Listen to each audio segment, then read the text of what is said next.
So what's going on everyone, welcome back to another video and welcome back to another Tales from the Past. In this video we're going to do a review with spoilers of Cinder and Ashe, or Cinder and Ashe Issue 3, a mini series from 98 that ran in 1988 by DC Comics. It's kind of a crime slash detective action adventure kind of thing. And for those of you who don't know how I do these type of videos, the Tales from the Past, I usually take a comic, European comic or manga from, let's say, the previous century till let's say 2010, 2011, something in that range.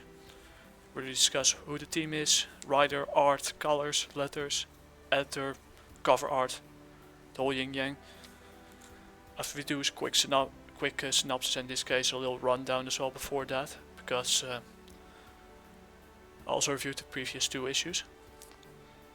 And after that we break it down and we give the plus and the minus and the score, such final verdict that goes from, let's say, 10 out of 100, that is 1 out of 10, till 1 out of 100, that's like 10 out of 10, pretty old school rating. And of course there might be some things that you might disagree with me about. If that's the case, no problem, that's totally fine. Let's just try to keep it civil. My goal of these types of videos, aside from bringing something back from a previous century, is to bring back another time, a little more simpler time. We could discuss which character could be who. In the case of cape shit, I mean superheroes, who could be who. And of course, I come armed if you heard the paper rattle. There's some notes, because I'd like to make it give it a little bit of an old school feeling in that trend. And as a source I'll be using the Grand Comic Database and the League of Comicsgeeks to also give you the opinions slash scores of all people who've read it. So let's go to the team. The team didn't change much. The writer is Gary Conway, artist Jose Luis Garcia Lopez, and colors Joe Orlando, letters is John Constanza, editor is Pat Bastien, and the cover is by Joe Orlando and Jose Luis Garcia Lopez. I butcher names at times. And a little word of Dutch slipped through, so that's a good thing. So yeah, now the synopsis is the truth about Lacey. That's let's say a rogue CIA agent gets revealed, or is close to being revealed, and yeah, Cinder and Ashe are close to the reason why Wilson Starcher has problems, and Ashe suffers from more Vietnam PTSD flashbacks in a moment that Cinder needs him more than ever. But in the previous issue, for those who didn't catch up, there's a link to the playlist. The first issue, yeah, Lacey is also responsible for, let's say, raping her as a teenager, and for the death of Jennifer Starcher. That happened in book 2, which probably won the best in the whole miniseries, because you really saw what went on in the mind of Ashe, and the flashbacks to the Vietnam era. Yes, I got a little bit of a cold, so let's get into the breakdown. Here they basically, William Starger and the rest of the team, they're mourning the death of his daughter, of Jennifer Starcher. Let that Luke. And yeah, but the question where Lacey is, well, he's sniping, taking out some loose ends, and it goes straight into the action. Well, not yet at least. This is Starcher, we have to talk. And Cinder tries to talk to him. But Starcher's not really in the mood to talk. What's there to say? My little girl is dead. Listen to me. I believe Jennifer was killed by a rogue CIA agent named Lacey. Someone's trying to destroy you. Why? We don't know. If you'd let us, please. And yeah, he's currently too caught up in emotions because his daughter is dead, of course.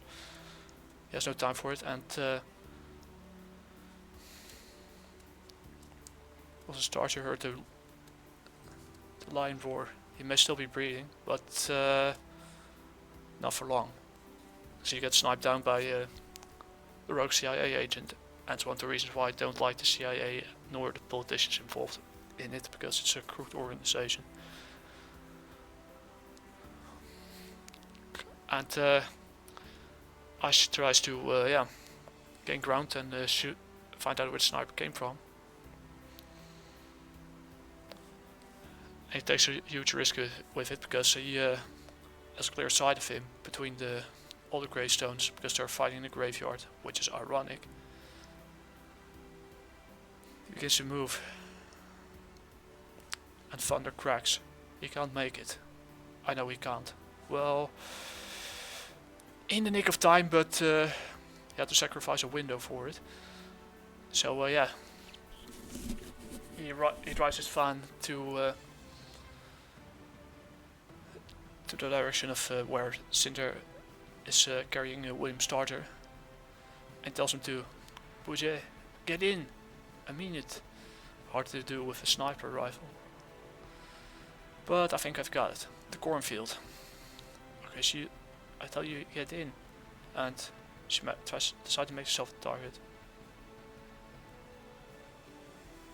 But yeah, it's not much use. So they arrive at the hospital. And tell them that William Starcher is butthurt.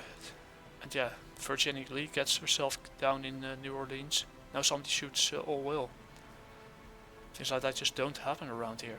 Wake up, Sheriff. Your town's not so special. There's rot under every tree. Pardon, monsieur. No need to apologize, friend. Blade's got a temper. She's right. At least the sheriff is a good man. I'm feeling helpless, Ash. Starchy, he's safe in hospital. So why we go now, eh? His house. Remember what I learned when I looked up Starcher's file? Or looked up Starcher's file at the Iowa DMW. I butcher words.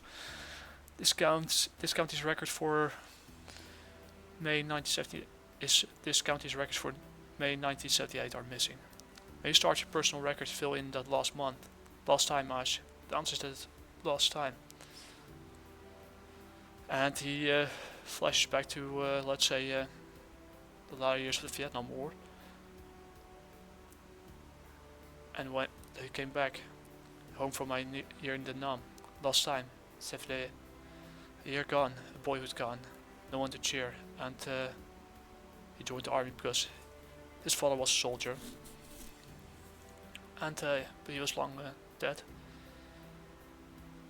and he was relocated to, let's say, Mannheim, West Germany, because back then there was still the Iron Curtain, the Berlin Wall, the whole yin yang.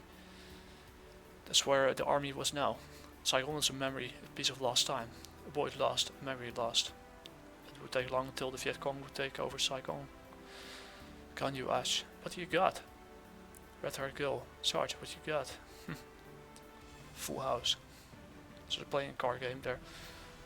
Full house. Before he was killed, my banker friend Winnie Mackenzie told me Starcher was being victimized by a shell corporation named Acadia Enterprises. I have a hunch if we find out what happened to Will Starcher in May 78, we'll know where he's a target. I think Acadia hired Lacey, safe bet.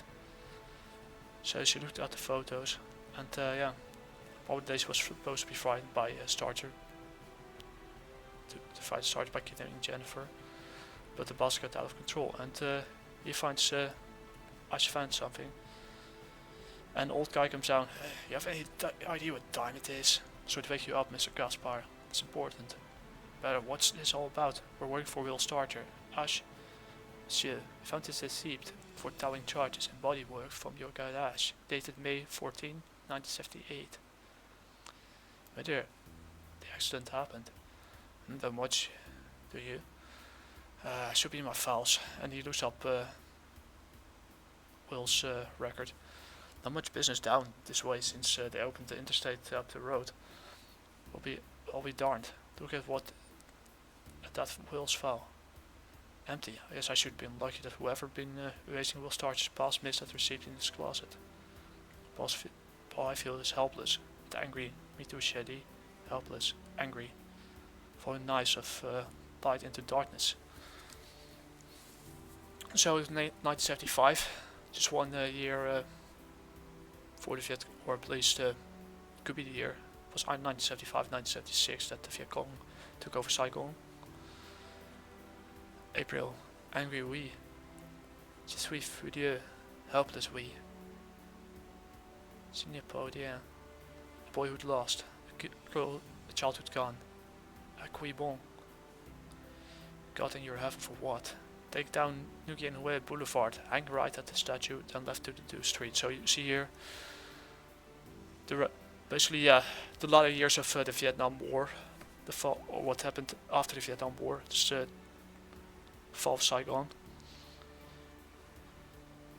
So yeah, they're trying to evacuate as many people as possible.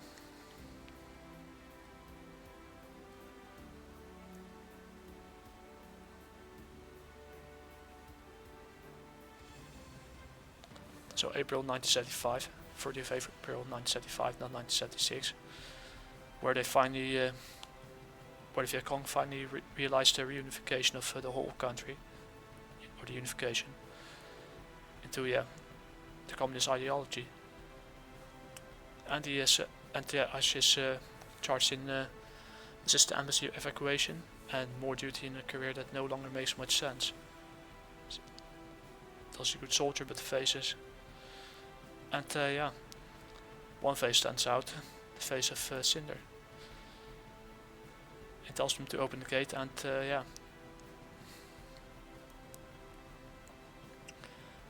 Looks for the girl. He's running. She's not dead. So many dead already. And he breaks down the door. And from that moment we switch over to present day, where Starch is on his deathbed. Absolutely not. Mr. Starch is delirious. No visitors. Just one of us. Will Starch hide us to find his daughter? Poor child. Now we're trying to catch our killer. And we think Will can help us. Alright, you can stay. But your friend waits outside. Jennifer. Jenny Lee, is that you? So he's kind of, hallucinating. He thinks that his daughter is still at his side. And Cinder, basically plays, a pre-mortem, act to confess it, to let him confess his sins, his final words in this case. Ashe and Ashe, he is walking through the hallway. Puts out a cigarette and hears footsteps. The light goes out. So we're hanging on a cliffhanger. So that's good. Daddy, you remember May 1978? Your truck was towed to Gaspar's garage. You had an accident, remember? Accident. Oh Lord, those kids. Yeah. Basically, run over those kids. Want to lose a fit. And hit him. And it was a car accident. Bus never slowed, never honked. He must have been doing 80 when he hit those kids. I couldn't breathe. I felt like somebody stabbed an ice pack into my brain. Never even felt the impact. God, oh God, those kids. Hey, what happened to the other car? The girl was dead. But the boy. I could hear him breathing, long, raised gasps. And he screams for help, but and he runs, the other driver who caused the accident drives away. Why did you say damn him to legal hell? License plate legal. Told the sheriff Old Man Jensen. He couldn't find the license in the records. He said it must have gotten it wrong. Not Jenny Lee. She's dead, isn't she? Yes. I'll never forget those kids. I did the driver of the car that killed them. And you were the only witness. We'll find him, Mr. Starter. What good will it do? We'll bring back those kids, bring back Jennifer. People die. Nothing can even change the past, and that's kind of true. So the last back to Vietnam. April. Saigon is dying and being reunified under the regime of the Vietcong. The lion's roar fills her ears and mind. Lacey's being the bastard. She is. Your girlfriend's a lousy mood, kid. Want me to take her home to the States? Like that too, huh? And you kiss her. And he tells her why would he want to take a good whore back home. She's never even learned to brush her teeth. And she tells her too that he never learned how to brush her teeth. And yeah, of course he's drunk, drinking whiskey. And Kong, his spouse, is then girlfriend, slash prostitute, is trying to slit her throat and commit suicide, and that's what happens. She was like a mother to him, to her, and she dies in her arms. And then blood calls for blood, or at least that's how they call it in English. And both Ashe and brings back to the moment. It's her. Lost time, lost life. I will not lose her, me. Like the root in the bayou that catch your line. She has caught my heart. She's running. The footsteps stop, metal clicks, and in the narrow stairway, the gunshots roars like thunder. Ashe. No, not like thunder, like the lion. And she, in a moment of blind rage, she grasped it. She sliced the, let's say, shaving the knife at Lacey's throat. He shoots her in the shoulder. Well. Well, you know, the little bitch has claws. He's so drunk he can barely stand. The same man who raped her. This is the man who killed the woman who raised her like a mother. This is the lion. First I saw you steal, I knew you'd be trouble, but you were a good kid. Best street thief I ever worked for me. For old time's sake, I'll make it quick. And before he could give the final blow, it's Ashe who shoots him in the side of the head, but he survived by miracle, as you could have noticed already. Where are you, Ashe? Where are we going? Home. And with that they flee Saigon, who is about to be taken over by the Vietcong. And then the bullet sees his skull, so yeah, he's alive, not for long. James in the darkness, fingers squeezing her trigger, but then they come eye to eye. It's over the trouble, won't happen again. But he's still here, long gone, Cherry. He likes to surprise him. So we have to see the sheriff. I know what happened in 1978. Sheriff Jackson died 5-6 years back. Quite a political animal, our sheriff. I find it hard to believe he let drop a case of hit and run. Believe the sheriff. Will start he couldn't have been mistaken, but the license plate. Legal, huh? Doesn't seem like it, does it? Let's see what my god. The car with the license number legal was registered in 1977 to Harrison Wayne. Both boats it shoot. The name sounds familiar. Well, it shoot. His posts are all over the town. Congressman Wayne's the frontrunner for the Senate race. He's been a political power in Iowa for 20 years. No wonder Jensen buried the case. Wayne's untouchable, so not surprising. He was. And that's where book 3 ends. Now I'm going to try to scroll back to a little too far. Here we go. To this part, because we're going to the good, bad and the ugly. Because it's we're getting close to I don't even know how many minutes. But yeah, the good thing is good cover art, decent interiors, fast paced in certain places. There's a bit of conflict, portrayal, and a good balance between writing and art. Oh wait a minute, it's the wrong note. Yeah, good balance between writing and art. The story is about to get wrapped up. It's an in-between issue. The good writing, and it's almost European, and more gets revealed about Cinder and Ashe, Vietnam, etc.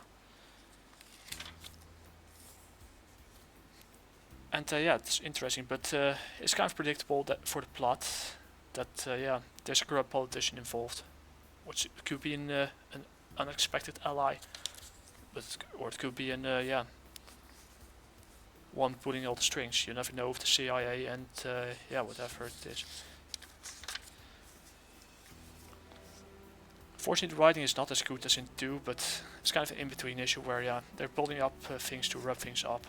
The coloring in certain places, especially here.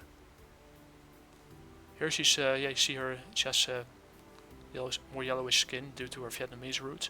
But here she there's some inconsistency in the coloring that I find odd at times. But yeah,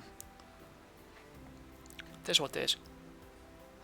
But of course, yeah, once again, good. Aside from that, there's a good balance between writing and art. Eventually too few to mention. So yeah, to the final verdict. Well, the league was quite positive about it. 15 out of 17 liked it with a 3.8 average rating, which accumulates into an 88 out of 100. Me, I scored 78 out of 100. Not as high, because yeah, like I said, it was more. It felt a little bit, yeah. In certain places it wasn't as good in writing terms and let's say certain coloring, art related things. Like the previous issue, which is hard to top because book 2 is the best one of the 4. But yeah, still really good score, and yeah, there's going to be a really good final score for the whole series if this continues.